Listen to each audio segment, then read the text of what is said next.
মুনি পরাশর জানতে পারলেন যে বিশ্বামিত্রের পাঠানো রাক্ষস তার পিতাকে খেয়ে ফেলেছে। তা শুনে তিনি অত্যন্ত ক্রুদ্ধ হলেন। তারপর তিনি রাক্ষসদের ধ্বংস করার জন্য যজ্ঞ আরম্ভ করলেন।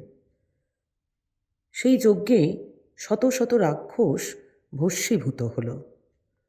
তারপর এইভাবে অসংখ্য রাক্ষস ধ্বংস হতে থাকল।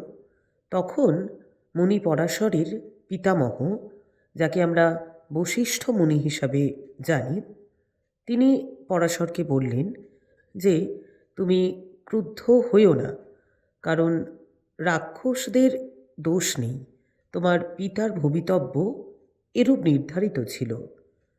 বোকা লোকেরা এই ধরনের ক্রোধ করেন। মানুষেরা ইহলোকে নিজ নিজ কৃতকর্মের ফল ভোগ করে। মানুষ অত্যন্ত কষ্টে যশ তপস্যা এগুলি সঞ্চয় করে, কিন্তু ক্রোধ সেই সঞ্চয়কে একেবারে নষ্ট করে দেয়।